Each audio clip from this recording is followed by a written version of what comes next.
최근 MLS에서 신인상을 수상한 샌디에고의 드레이어가 갑자기 인터뷰에서 손흥민을 극찬하면서 큰 화제가 됐습니다. 스포르프라는 미국 매체가 드레이어와 인터뷰를 하면서 MLS에서 만났던 선수들 중에 최고의 선수가 누구였냐는 질문을 했는데요. 놀랍게도 여기서 드레이어가 손흥민이라고 망설임 없이 대답한 겁니다. 내가 MLS에서 만난 최고의 선수는 손흥민이다. LAFC로 원정을 가서 그를 만났다. 그 경기에서 손흥민은 매우 좋은 활약을 펼쳤고 많은 기회를 만들어냈다. 나는 MLS에서 많은 훌륭한 선수를 만났지만 최고의 선수를 한 명 꼽아야 한다면 손흥민이라고 하고 싶다라면서 손흥민이 최고라고 인정해 준 겁니다. 당연히 드레이어는 메시도 만나봤지만 그보다 손흥민의 임팩트가 더 컸다고 한 셈이죠. MLS 신인왕 드레이어의 극찬을 받은 손흥민은 11년 만에 처음으로 제대로 된 크리스마스 시즌 휴가를 즐기게 됐습니다. 토트넘 시절의 손흥민에게 크리스마스는 가장 바쁜 시기 중에 하나였습니다. 다들 아시다시피 프리미어리그에서는 크리스마스 다음 날에는 박싱데이라고 해서 빅매치들을 선물처럼 잡아놓곤 했는데요. 당연히 토트넘 소속이었던 손흥민은 그 박싱데이의 단골 손님으로 매년마다 빅매치를 대비하기 위한 훈련에 바빴습니다. 하지만 현재 MLS는 2월부터 12월까지 시즌을 진행하는 춘추제를 시행하고 있다 보니까 손흥민이 크리스마스를 편하게 즐길 수 있는 거죠. 손흥민이 11년 만에 크리스마스를 한국에서 보낼지 영국에서 보낼지는 아직 확실히 모르겠습니다. 왜냐하면 영국 매체에 따르면 손흥민이 크리스마스쯤에 토트넘에서 공식 작별 인사를 한다고 하거든요. 토트넘 전 매체인 스퍼스웹에서는 토트넘이 손흥민의 오랜 바람을 이뤄주기 위해 공식적으로 움직이기 시작했다. 손흥민은 지난 10년간 토트넘에서 환상적인 활약을 펼치며 현대 토트넘을 대표하는 레전드로 자리 잡았다.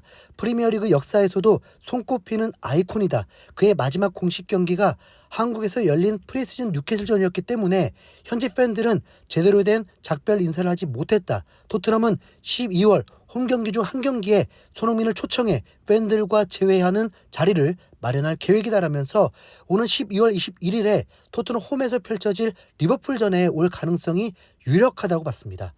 사실 이게 좋은 건지는 모르겠지만 손흥민은 MLS가 다시 열리는 내년 2월까지 전례 없던 긴 휴가를 받은 셈이잖아요. 그러니까 12월 21일쯤에 영국으로 간다면 거기에 아예 연말을 보낼 수도 있습니다. 솔직히 손흥민에게 가장 익숙한 동네라고 하면 아무래도 런던이라고 볼 수밖에 없다 보니까 절친인 벤 데이비스랑 같이 놀 수도 있고 토트넘에서 골칫거리가 된 비수마랑 면담해서 LAFC로 오라고 꼬실 수도 있고 이참에 토트넘에서 살짝 흔들리는 선수들을 LAFC로 스카웃할 수도 있지 않을까요? 프리미어리그에서는 각광받지 못해도 MLS로 오면 그래도 평균 이상은 되지 않을까 그렇게 보면 전력 강화도 됩니다. 물론 이건 상상의 영역이지만 손흥민이 스카우터처럼 좋은 선수를 추천했던 건 이미 예전에도 있었습니다. 무리뉴 시절이었던 걸로 기억하는데 손흥민이 당시 김민재를 강력 추천했었죠. 나폴리로 가기 전이었는데 만약 이때 김민재가 나폴리가 아니라 토트넘에 왔다면 프리미어리그에서 최고의 수비수가 되면서 리버풀 같은 팀으로 갈 수도 있었을 것 같은데요. 그런 의미에서 현재 낙동강 오리알이 된 비수마를 살살 꼬셔서 LAFC로 데려오는 것도 분명 가능성이 아예 없다고는 못합니다. 그럼 왜 비수마를 데려와야 되냐? 무조건 비수만은 아니지만 어쨌든 LAFC의 전력이 더 세지긴 해야 됩니다. 왜냐하면 LAFC가 최근 아메리카 대륙의 챔스인 북중미 챔피언스컵 진출을 확정했기 때문입니다. 그러면 내년에 LAFC가 우승에 도전하는 대회가 리그 포함해서 무려 4개로 늘어나게 되죠.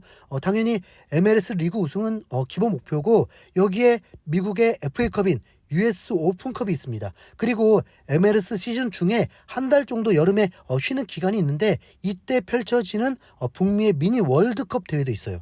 이 대회 이름이 바로 리그스컵입니다.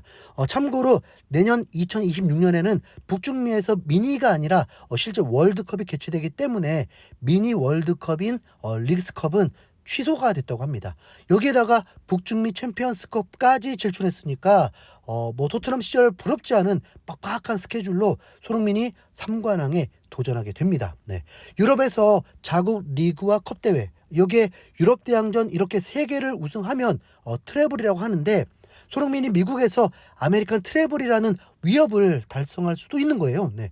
어쨌든 LAFC가 아메리카 대륙에서는 꽤 강팀으로 인정받고 있다 보니까 3관왕에 도전해서 성공하는 것도 아예 불가능은 아닌데요. 그러기 위해서는 손흥민의 체력 관리가 그 무엇보다 가장 중요한 요소입니다.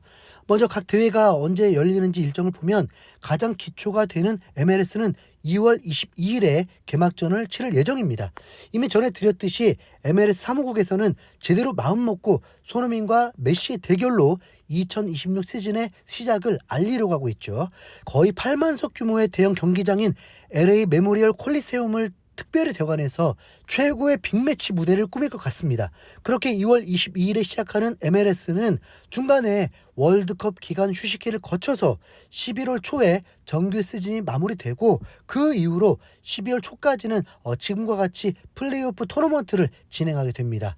이건 뭐 별다를 거 없는 일정입니다. 그런데 여기에 북중미 챔피언스컵이 들어가요. 네. 북중미 챔피언스컵을 주관한 콘카카프는 손흥민의 챔피언스컵 진출을 반긴다는 듯이 LAFC가 2026 챔피언스컵 진출을 확정했다라면서 손흥민, 부안과 요리스가 나온 사진을 올리면서 흥행을 기대하는 것처럼 보이는데요. 이 북중미 챔스는 MLS보다도 일찍 열리는데 2월 첫째 주부터 1라운드가 시작한다고 합니다. 이 대회에는 총 27개 팀이 출전하는데 각 리그와 대회에서 우승한 팀들 5개는 2라운드로 바로 진출을 하게 되고, 나머지 22개 팀은 먼저 1라운드 토너먼트를 해서 11개 팀이 2라운드로 올라가는 구조입니다. 그러면 2라운드부터 딱 16강이 완성되죠. 네. LAFC는 그 22개 팀에 속해서 1라운드부터 토너먼트를 뚫고 올라가야 하는데, 그러면 2월 초부터 대회를 하는 겁니다. 이후에 16강은 2026년 3월 동안 진행되고, 8강은 4월, 준결승은 5월 초에 펼쳐지고, 대망의 결승은 한국 시간으로 5월 31일에 진행된다고 보면 될 것 같습니다. 그리고 미국의 FA컵인 US 오픈컵은 잉글랜드 FA컵이 그렇듯이 MLS 팀들은 본선 32강부터 늦지막히 들어가게 됩니다. 2025년 기준으로는 4월 중순에 시작했으니까 내년에도 비슷한 시기에 하게 될 텐데, 그러면 4월부터 손흥민은 MLS와 챔피언스컵, 오픈컵까지 3개 대회를 치를 수도 있습니다. 이후에 6월부터 월드컵까지 개막한다고 보면 부상은 물론 진짜 체력 관리가 핵심 중에 핵심입니다. 이렇게 생각하면 손흥민이 2월까지 푹 쉬는 게 어찌 보면 잘 됐다고 할 수 있겠는데요.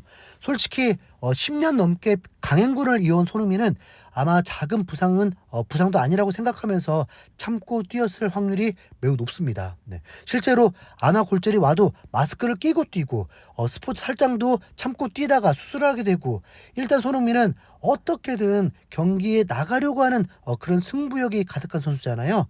이번 기회에 마음 놓고 푹 쉬면서 몸에 사소한 이상이라도 있으면 싹 다 치료받고 최고의 컨디션을 회복하길 바랍니다. 그래야 내년에 아메리칸 트래블도 도전하고 대한민국 월드컵에서 또 16강, 8강까지 이끌어 줄 수 있으니까요. 네. 그렇지 않습니까? 네. 이상 흰수염고래였습니다. 감사합니다.